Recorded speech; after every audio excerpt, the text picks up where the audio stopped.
कैसे हो साथियों। आपका इस हायर मैथमेटिक्स चैनल पर बहुत ज़्यादा स्वागत है।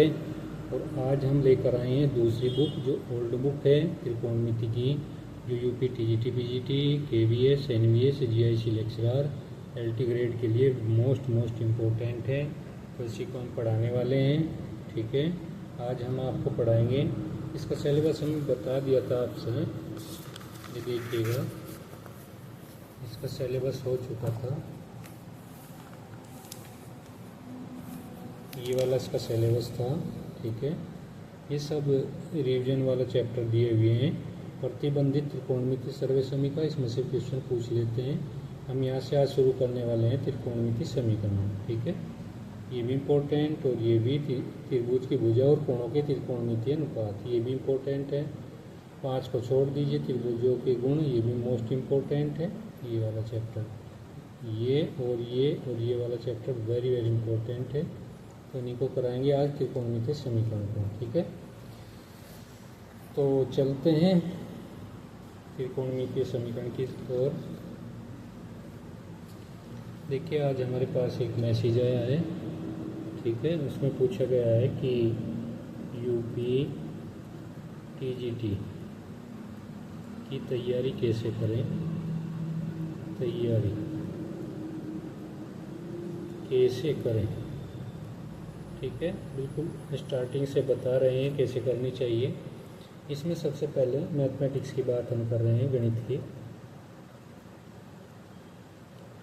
फिलहाल तो जो है इसके अंदर, ठीक है, 125 क्वेश्चन पूछे जा रहे हैं अपने सब्जेक्ट के। इसमें 2 घंटे का टाइम मिलता है, 2 घंटे का। जो ये 125 सवाल आते हैं, ये मैथ के ही आएंगे। अगर मैथ से आप जो है ग्रेजुएशन किया है और बीएड किया है तो आप इसके लिए एबिलिटी रखते हैं यूपी टीजीटी के लिए। तो इसमें 125 सवाल आते हैं और एक क्वेश्चन जो है 4 नंबर का है। ठीक है, तो जब हम टोटल मल्टीप्लाइजेशन करेंगे तो ये आ जाएगा 500 अंक। तो 500 अंक की ये परीक्षा होती है, इसमें कोई भी इंटरव्यू नहीं है। ठीक है, इसके अंदर कोई भी इंटरव्यू नहीं है। तो 125 सवाल हमें 2 घंटे में करने होते हैं। मैक्सिमम सवाल जो करेगा उसको मन चाह जो है कॉलेज मिल जाएगा, अपने ज़िले के अंदर जो है उसको कॉलेज मिल जाएगा।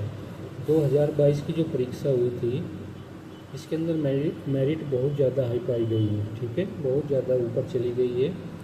इसमें वैसे तो पेपर बड़ा ही आसान आया था 2022 का, लेकिन इसके अंदर जो मेरिट पहुंची है, जैसे अगर हम बात करें यूआर की यानी जनरल की, तो जनरल की लगभग जो है 115 क्वेश्चनों के आसपास थी, 115। ठीक है, और जो ओबीसी थे तो थोड़ा कम कर लीजिए, 112-113 के आसपास थी।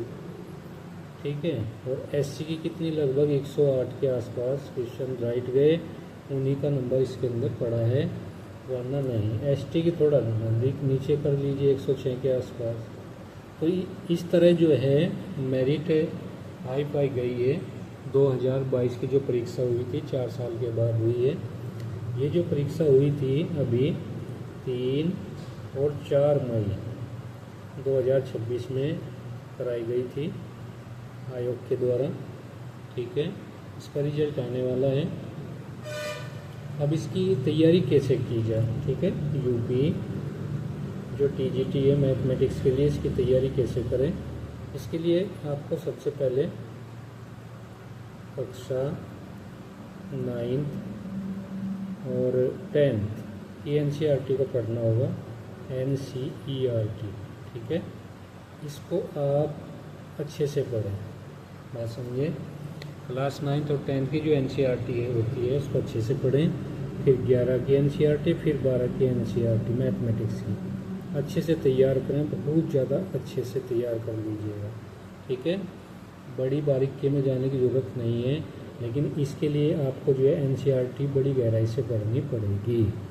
फिर उसके बाद जो है सीबीएसई बोर्ड की, सीबीएसई जो बोर्ड होता है उसकी क्या आती है, बुकें आती हैं क्लास 11 और 12 के लिए आरडी शर्मा की। ठीक है, वो बुक आप ले लीजिएगा, बात समझिए। वो बुक खरीद लीजिएगा और एक एक क्वेश्चन उसके लगाइएगा। ठीक है, आपका मैथ जो है अच्छा होता चले जाएगा। बात समझ में आई। उसके बाद जो है आप एक काम और करना है आपको, जितने भी मॉडल जो है मार्केट के अंदर हैं उनको ख़रीद लीजिएगा। ठीक है, यूथ पब्लिकेशन का एक यूथ पब्लिकेशन है, उसके अंदर जितने भी क्वेश्चन आए हुए हैं मैं अलग अलग जिलों से, ठीक है, अलग अलग जिलों से आए हुए हैं, अलग अलग राज्यों से आए हुए हैं, और उसको भी आप यूथ वाले को ख़रीद लीजिएगा, यूथ पब्लिकेशन। ठीक है, सोल्ड पेपर आते हैं सब, उन सबको ख़रीद लीजिएगा। उसके बाद जो है घटना चक्र ख़रीद लीजिएगा, घटना चक्र। ठीक है, इनके क्वेश्चन लगाइएगा, लेकिन क्वेश्चन बिना देखे लगाइएगा, कोशिश करिएगा कि आप लगाएं। ठीक है, घटना चक्र या यूथ की जो है नकल न की जाए, पहले क्वेश्चन को पढ़ लीजिएगा, उसके बाद जो है एक एक क्वेश्चन को कोशिश करें करने की। ठीक है, नहीं होता तो आप देख सकते हैं उसको, लेकिन इसमें मुख्य चीज़ क्या होती है, मुख्य चीज़ होती है इसमें स्पीड। अगर आपकी स्पीड अच्छी है तो आप बाजी मार ले जाओगे, अगर स्पीड अच्छी नहीं है तो आप बाजी नहीं मार सकते, आपका नंबर कभी भी नहीं पड़ सकता। तो स्पीड हाई पाई चाहिए, स्पीड के लिए आपको प्रैक्टिस करनी पड़ेगी मैथमेटिक्स की। ठीक है, एक क्वेश्चन को बड़ी स्पीड के साथ लेकर चलना पड़ेगा। ठीक है, मुख्य चीज़ ये है इसके अंदर स्पीड। अगर स्पीड अच्छी है तो आप बाजी मार सकते हो, नौकरी ले सकते हो यूपी टीजीटी पीजीटी के अंदर, वरना नौकरी नहीं ले सकते आप लोग यूपी पीजीटी के अंदर। ठीक है, बहुत अच्छी नौकरी है। यूपी टीजीटी जो है को करने वाले जो है 6 से 10 तक पढ़ाएंगे। वैसे तो ये 9 और 10 के लिए रहते हैं। ठीक है, लेकिन यहाँ पर जो है जैसे ही कॉलेज मिलता है तो कॉलेज वाले 6 में भी घंटे लगा देते हैं, 7th में भी लगा देते हैं, 8th में भी कभी कभी, और 9th में तो लगती है। ठीक है, और यूपी पीजीटी वाले 9-10 भी पढ़ा देते हैं, और भाई 11-12 भी पढ़ाते हैं, लेकिन होते किसके लिए हैं, 11-12 के लिए। ठीक है, तो ये चीज़ है इसके अंदर। तो इसमें जो है बहुत अच्छी स्पीड की ज़रूरत पड़ती है। सबसे पहले एनसीईआरटी बहुत अच्छे से कर दीजिएगा, 9-10 वाली, फिर 11-12। उसके बाद सीबीएसई बोर्ड की जो आर डी शर्मा होती है उनको ले लीजिएगा, यूथ और घटना चक्र आते हैं पब्लिकेशन, उनको ले लीजिएगा। ठीक है, फिर जो है इनको अच्छे से तैयार करिएगा। उसके बाद एक शारदा प्रकाशन यानी एच.डी. यादव को एक बुक आती है कंपटीशन की अंगणित के लिए। ठीक है, अंगणित, और सबसे पहले सिलेबस देख लीजिएगा इसका। ठीक है, सिलेबस का पता होना बहुत ज़रूरी है यूपी टीजीटी का मैथमेटिक्स के लिए, उसी के अनुसार चलिएगा। एच.डी. यादव की बुक ले लीजिएगा अंगणित की, उससे भी जो है काफ़ी क्वेश्चन पूछे जाते हैं, कम से कम जो है 20-25 क्वेश्चन अंगणित आ जाते हैं। ठीक है, अंगणित से, और पिछले सालों के जितने भी पेपर हुए हैं उनको रिवाइज करिएगा अच्छे से। ठीक है, नोट्स बनाइएगा, और एक का क्वेश्चन रटा हुआ होना चाहिए पिछले सालों का, जैसे 2009 के अंदर हुआ पेपर। ठीक है, उसके बाद 2009, 2011, ठीक है, 2000 जो है 2013, 2015, सही है, 2016 ये पेपर हुए हैं, और 2021, उसके बाद 2022 का जो पेपर हुआ है वो 2026 के अंदर हुआ है। ठीक है, इन सबको जो है आप रिवाइज करें अच्छे से, बात समझ में आई? इन सबको रिवाइज करें, यूट्यूब पर जाएं, वहाँ से नोट्स बनाएं। ठीक है, इनके नोट्स मिल जाएंगे वहाँ पर। हमारे चैनल को सब्सक्राइब कर लीजिएगा, ये सब वहाँ पर आपको मिल जाएंगे, पेपर मिलेंगे। ठीक है, तो इस तरह आप जो है यूपी टीजीटी की तैयारी कर सकते हैं। यूपी पीजीटी के लिए अलग प्रोसीजर है। हाँ, एक बात और है इसके अंदर, जैसे ही आप इंटर की बुक या और हाई स्कूल की बुक अच्छे से तैयार कर लेंगे, उसके बाद आप बीएससी की बुक को उठाइएगा। बीएससी मैथमेटिक्स की बुक होती है मॉडर्न अलजेब्रा। ठीक है, मॉडर्न अलजेब्रा, इसके अंदर ग्रुप होता है, ग्रुप के भी कई क्वेश्चन पूछे जाते हैं, प्लस इसके अंदर ट्रिग्नोमेट्री होती है, उसके भी क्वेश्चन पूछे जाते हैं। ठीक है, इसके अंदर कन्वर्जेंट और डाइवर्जेंट होता है, उसके भी क्वेश्चन इसके अंदर पूछे जाते हैं। ऐसे बीएससी का यूपी टीजीटी के अंदर बहुत कम आता है, लेकिन यहाँ से क्वेश्चन ज़रूर पूछता है यूपी टीजीटी के अंदर। ठीक है, तो ये सब जो है यूपी टीजीटी के लिए है। यूपी पीजीटी के लिए फिर दूसरी वीडियो में बताएंगे। तो इस वीडियो में हम जो है आपको यूपी टीजीटी के बारे में बताएंगे। ठीक है, इसको अच्छे से देख लीजिएगा। ओके, तो चलते हैं त्रिकोणमितीय समीकरण पर।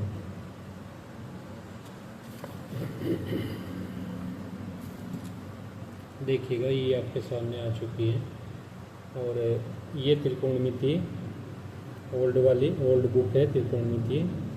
ठीक है, for UP TGT, UP PGT, KVS, NVS, GIC lecturer, LT grade. ठीक है, इन सब के लिए मोस्ट इम्पोर्टेंट है। अब इसमें त्रिकोणमितीय समीकरण को बताया गया है।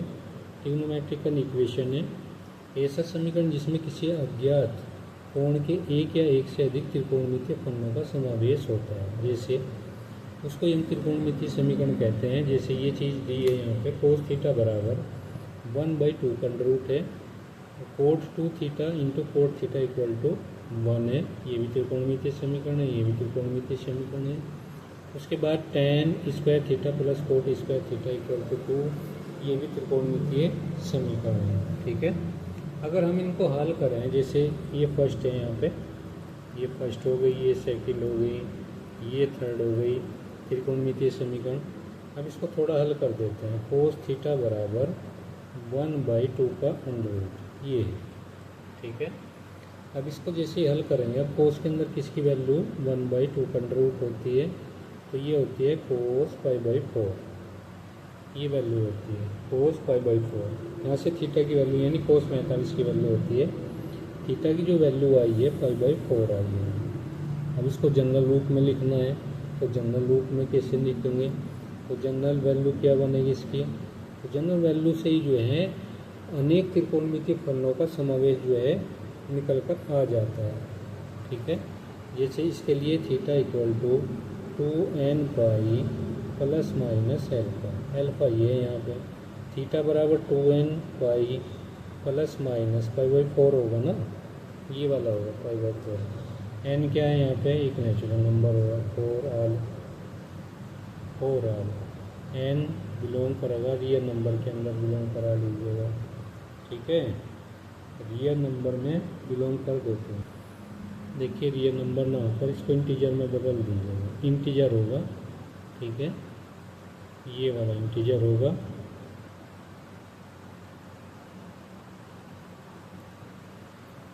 तो यहाँ से n की कितनी वैल्यू रखिए, n इक्वल टू यहाँ पे 0 रखिए, तो थीटा की वैल्यू निकलती है चली जाएंगी। 1 रखिए, 2 रखिए, 3 रखिए। ठीक है, तो अनेक जो है वैल्यूज थीटा की निकल कर आ जाएंगी।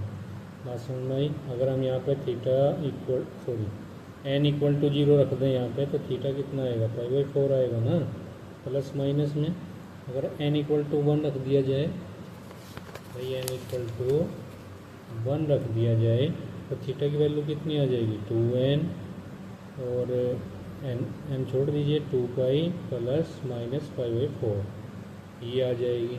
ठीक है, n इक्वल टू 2 रखते हैं, तब दूसरी, फिर तीसरी, चौथी, पाँचवीं, इस तरह अनंत तक वैल्यूज देगा कौन, थीटा। तो थीटा का व्यापक मान इस तरह आपको निकालना है। ठीक है, इसी तरह हम जो है नेक्स्ट सवाल भी कर सकते हैं, ये वाला cot 2 थीटा। cot 2 थीटा के लिए भी इसी तरह कर देंगे। ठीक है, tan square theta plus cot square theta equal to 2, इसके लिए भी कर देंगे। लेकिन इससे पहले आपको फॉर्मूलों को समझना पड़ेगा, क्या फॉर्मूले हैं इसके, उन सबको जो है याद करना पड़ेगा अच्छे से। ठीक है, तो हम फॉर्मूले लिखते हैं इसके। चलिए, यहाँ से सूत्र शुरू हो जाएंगे, फॉर्मूले जिसको कहते हैं। यहाँ लिखेंगे फर्स्ट, यदि साइन थीटा बराबर 0 आ जाए।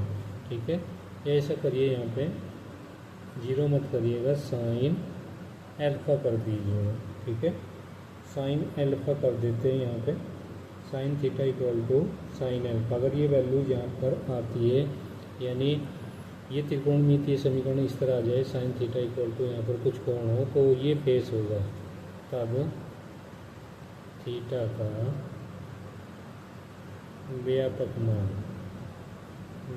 मान क्या आ जाएगा, थीटा बराबर n पाई, ठीक है, प्लस -1 की पावर n, और ये आ जाएगा एल्फा। और एल्फा क्या एक इंटीजर है जो आई में बिलोंग करता है, ठीक है। ये सूत्र याद रखिएगा, जब भी sine theta equal to sine alpha होगा तो उसका व्यापक सूत्र ये हो जाएगा, सही है ना। जैसे कोई एग्जांपल ले लेते हैं, अगर ये कंडीशन दे दें साइन थीटा इक्वल टू 1/2 का रूट ले लेते हैं यहाँ पे। अब इसको सोल्व करें और थीटा का व्यापक मान हमें चाहिए। अब इसको लिखेंगे साइन थीटा इक्वल टू 1/2 का रूट, इसकी वैल्यू है ये 45 के साइन के अंदर, तो उसको लिखेंगे 5/4। अब ये क्या है, यहाँ पे अल्फा है, ये तो थीटा है। अब थीटा का व्यापक मान हम यहाँ पर निकालेंगे, तो n पाई प्लस -1 की पावर n इंटू एल्फा। तो यहाँ से जो है ये अल्फा आएगा, थीटा इक्वल टू n पाई होगा प्लस -1 की पावर n इंटू 5/4, ठीक है। तो ये इसका व्यापक मान होगा। अब ये फॉर्मूला लगाएंगे sine theta equal to sine alpha, ये वाला लगाना है इसमें फॉर्मूला, मतलब अगर ये कंडीशन है तो ये वाला फॉर्मूला इसमें अप्लाई कर दीजिएगा, सही है। अगर ये आ जाए यहाँ पे, ये से करते हैं यहाँ पे साइन थीटा इक्वल टू 0, अगर 0 हो जाए तो साइन के अंदर किसकी वैल्यू 0 होती है, साइन 0 की। तो ये क्या है, इसमें अल्फा है। अगर अल्फा को यहाँ रख ले तो फॉर्मूला क्या बनेगा, थीटा का व्यापक मान। यहाँ लिखेंगे थीटा का जनरल वैल्यू है, व्यापक मान जिसको बोलते हैं, तो ये आ जाएगा theta equal to n pi.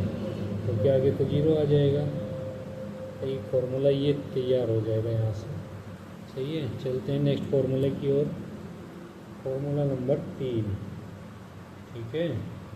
Cos theta बराबर कोस एल्फा, कोस थीटा बराबर कोस एल्फा। तो इसके लिए तब थीटा का व्यापक मान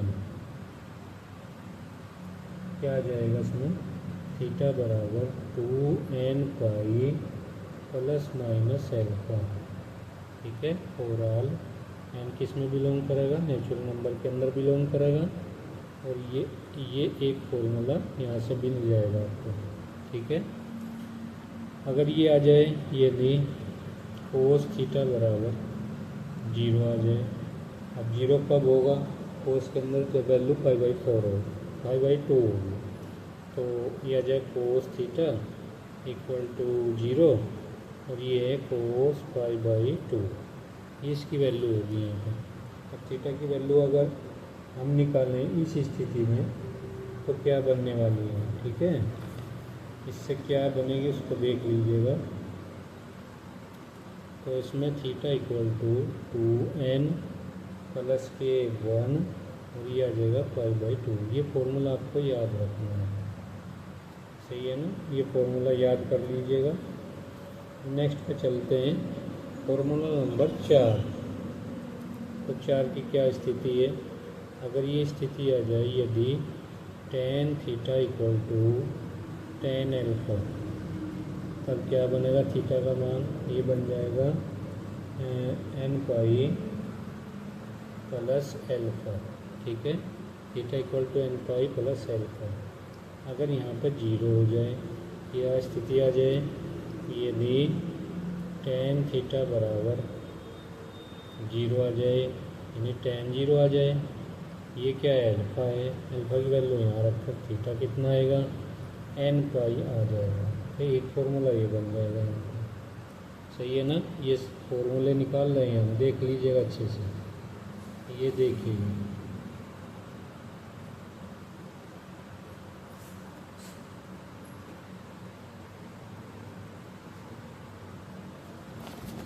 नेक्स्ट पे चलते हैं,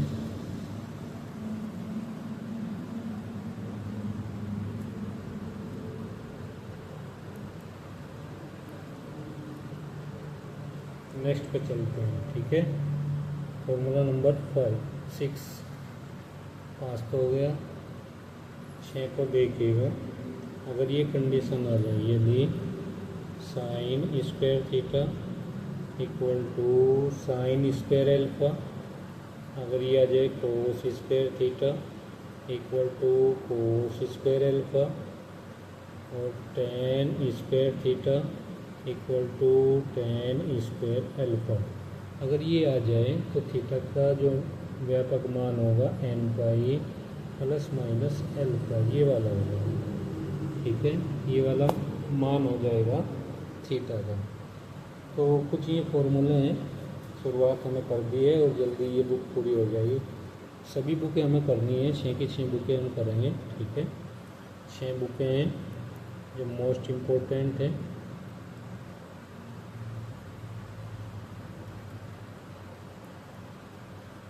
जिसमें एक जो है बीजगणित है, बीजगणित की भी स्टार्टिंग कर दी है हमें, और त्रिकोणमिति की आज कर दी है। ये त्रिकोणमिति है यहाँ पे। उसके बाद कैलकुलस है, कैलकुलस के भी एक एक सवाल कराएंगे, कैलकुलस। उसके बाद नंबर 4 पे है, नंबर 4 पे निर्देशांक ज्यामिति, निर्देशांक ज्यामिति। नंबर 5 पे क्या है, स्थिति विज्ञान, स्थिति विज्ञान। उसके बाद नंबर 6 पे क्या है भाई, गति विज्ञान। ये तो ये सब के सब किताबें कराई जाएंगी। प्लीज़ हमारे चैनल को ज़रूर सब्सक्राइब कर लीजिएगा, ओके। तो आज की जो वीडियो है कैसी लगी तो कमेंट करके ज़रूर बताइएगा। मिलते हैं नेक्स्ट वीडियो में, तब तक के लिए